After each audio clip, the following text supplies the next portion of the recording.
Make no mistake about it, the MCU's Shuri is a genius. Not only does she manage to find the inner strength to become the latest in the long line of Wakanda protectors in Black Panther Wakanda Forever, but she first uses her considerable scientific knowledge to create a genetically engineered heart-shaped herb that seems to be at least as powerful as the original. However, even a super genius can have bad days, and Black Panther Wakanda Forever gives Shuri plenty of those. T'Challa dies off-screen in the beginning of the movie, and even after the one-year time skip, she's still dealing with her brother's death when she loses her mother, Ramonda, as well. Perhaps it's because of her furious state of mind, or simply because she's not yet a very experienced leader. But there's no denying that Shuri's ultimate plan to defeat Namor doesn't exactly sound like it was made by a genius. When Shuri and Riri figure out that the seemingly invincible Namor becomes weaker when he doesn't have access to water, they decide to lure him into a massive evaporation chamber that strips him of excess humidity and drains his power.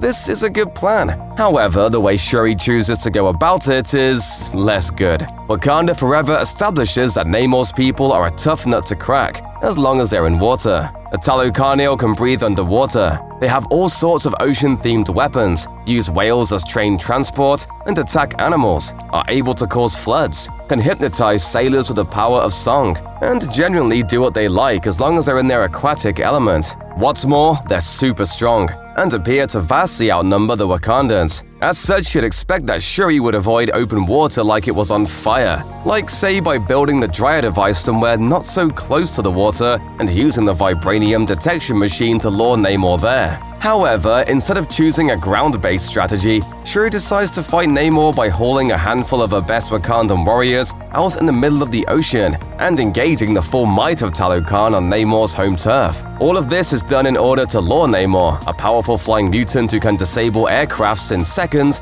aboard a plane that contains the only reasonable shot at drying him up. The plane, of course, flies directly above the very wet ocean as this happens. That can't be good.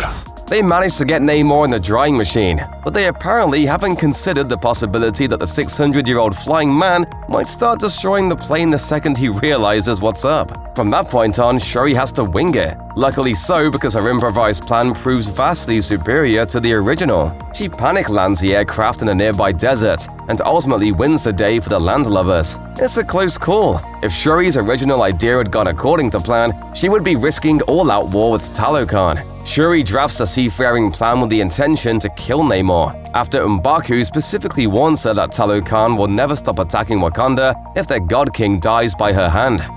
Killing him will risk eternal war. Shuri takes everyone along while knowing perfectly well that the second she kills Namor, the Talokaneo would murder swarm her crew and stop at nothing to topple Wakanda. As such, Shuri's plan essentially sentences her comrades to death, and they only happen to be spared because she has a last-second change of plan. Not the best way to start your new job. But hey, all's well that ends well.